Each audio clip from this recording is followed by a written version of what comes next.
Just past 2 a.m. in the remote hills of northern Cascade County, a black SUV caravan pulled off a dirt road and cut its engines near a secluded cabin. Fog lights pierced the forest haze, flooding a small, two-story lodge with sharp white light. From the vehicle stepped 6 figures dressed head to toe in matte tactical gear. No markings, no names. They advanced without a knock, silent and coordinated like predators closing in. No warrant, no warning, just the cold hum of steel against silence. Inside that cabin, someone was already awake. Cassandra Rains, a woman whose name had long since disappeared from federal rosters, had sensed the breach before they hit the porch. Years of quiet preparation surged into motion. Her eyes opened, calm and unblinking. She moved with the smooth certainty of someone who'd lived too long in the shadows to fear the dark. Her cabin smelled of cedar and burning wood. In one corner near the fireplace, she opened a narrow panel hidden behind old books. A retinal scan triggered the lock. Inside, no gun yet. Instead, her fingers found a tiny button disguised as part of the woodwork. Silent Alert activated. Not to local law enforcement. They were part of the problem. She called on something else, the Omen Directive, an off-grid network she once helped build for operations just like this. From under the stairs came a soft rustle. 2 sleek figures emerged into the cabin light. Nero and Vanta, combat-trained shepherds outfitted with carbon mesh armor and optical tags. Not guard dogs. Soldiers. Veterans of black, ops Cassandra couldn't even mention out loud. Positions she whispered, voice low, but laced with command. Nero crept toward the back corridor. Vanna took point near the front, her ears sharp and her breath steady. Cassandra slipped into a hoodie, tucked a chip drive into her waistband, and waited. They thought they were coming for a soft target. An ex-operative forgotten. Expendable. They'd made a fatal error. Outside, a voice crackled over a private comm. We breach in under 2. Clean hit. Make it look like theft. Another answered, burn everything. Leave no trail. That confirmed it. This wasn't an arrest. It was a takedown. But they hadn't counted on Cassandra still being Cassandra. As the ram struck her door, she inhaled once. Just once. Then, Vanta, now. The shepherd lunged, silent and sharp, her body a blur. The lead assailant didn't even shout, just hit the deck hard. His rifle spun out of reach. Chaos exploded. Orders collided. Formation crumbled. Cassandra had already disappeared down the narrow hall. She moved like smoke, steady and untraceable. In the back, Nero intercepted a second man attempting a flank. The would-be attacker barely drew breath before he was subdued. This was Cassandra's domain, her map, her rules. Behind a false panel near her pantry, she activated a console built during what she called her retirement. A single flick sent encrypted footage to a satellite pinging over 3 states. Locations logged. Faces mapped. Access codes triggered. Her old allies would be watching within minutes. In the confusion, one intruder yelled, "What the hell is this?" The answer came not with words, but with noise. An ultra-low sound wave burst from the baseboards. The assailants clutched their ears. Vanna reappeared like a ghost through the smoke, guiding 2 toward the hallway. Not to kill, to contain. From her kitchen, Cassandra deployed a jammer. Radios died. No comms. No backup. She stood, her silhouette emerging from a mist. "You thought I was alone," she said, voice cold and clear. "You should have checked your facts." The men froze. She didn't. Her phone buzzed once. A message read, "Standby. Incoming." 10 minutes later, headlights crept through the trees. No sirens. Just trucks, beat up, trusted, and familiar. Her old unit. Not government, not mercenaries. Allies. Operators from another life who owed her more than a few favors. They spread out, flanking the cabin with precision born of long campaigns. Inside, the fog cleared. One attacker groaned. Another slumped beside an overturned lamp.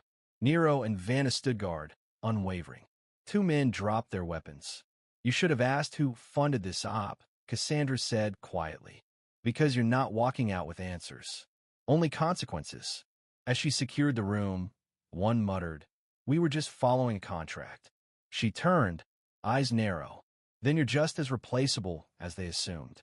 A knock on the broken door interrupted. Joel Banner stepped in. Old comrade, former Special Recon, now running Sentinel Ops from an off-grid compound outside Spokane. You all right? He asked, scanning the wreckage. No casualties. Not mine anyway. He nodded, already syncing video files to a hardened cloud server. Their command slipped. We tracked the ghost channel. Sloppy encryption. One of these jokers left his comms dirty. She looked toward a man nursing a dislocated shoulder. That one. Yep. You want to know who paid for this? Cassandra crouched. You're not the first they sent, but you might be the first smart enough to talk. You tell me who ordered this hit, or you vanish under the same rug they'll use for your body. The man hesitated. The camera blinked red above the door, recording every word. Finally, he broke. Coordinates. Names. Offshore accounts. The outline of something much bigger. The one who had signed off on it all? Vincent Kroll.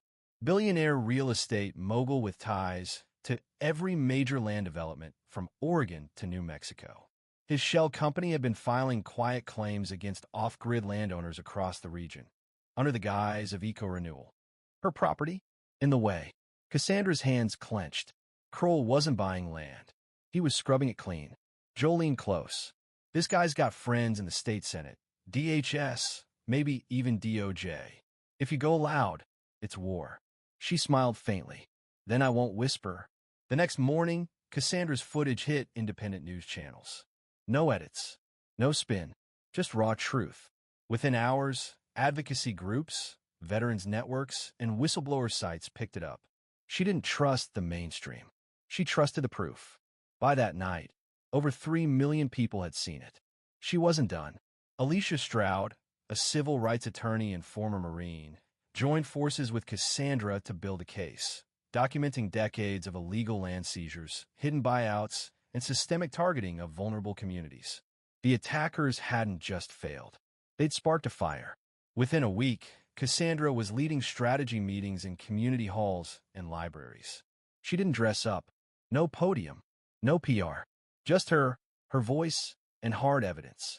They thought silence was safety, she told one gathering. They thought we'd hide. Not anymore. From that movement came a formal coalition, Watchline, a civilian-operated defense network aimed at helping communities resist legal coercion, deploy home security, and access veteran advisors trained in tactical defense. Weeks later, a black sedan appeared quietly at her property.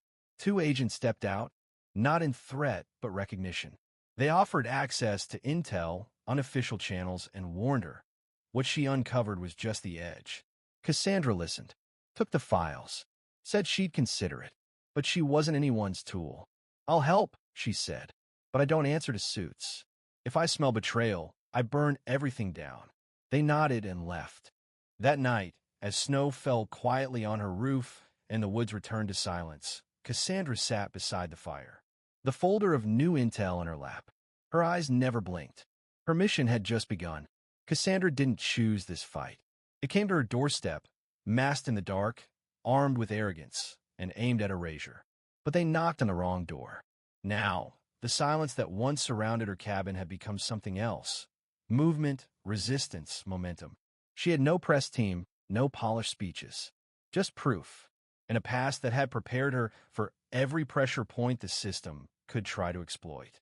She wasn't leading a protest. She was commanding a front line. Every new message, every voice that came forward, landowners, veterans, whistleblowers, added fuel to the fire they tried so hard to smother. Cassandra wasn't fighting for a plot of land anymore. She was fighting for truth to mean something again, for people who'd been quietly erased to finally be seen, and for the powerful to understand that some targets shoot back. Her cabin, once a place of retreat, now operated like a nerve center. Satellite dishes shared space with bird feeders. War dogs guarded garden beds. Everything was contradiction, and every contradiction was deliberate. She didn't seek vengeance. She demanded accountability. Kroll and the others weren't just developers. They were tacticians of silence. And Cassandra had made herself the signal too loud to ignore. So when the suits returned, offering briefings, alliances, and coordination, she didn't shut the door. She opened it on her terms. Because that's what this was now. her terms, her protocol, her rules. And she wasn't done. Because Cassandra Rains had spent her life watching the powerful twist laws into weapons and lies into shields. But now, the same discipline they trained in her would be used to dismantle the games they thought no one could win. She wasn't aiming to inspire. She was aiming to finish what they started. And this time, the whole world would see it happen.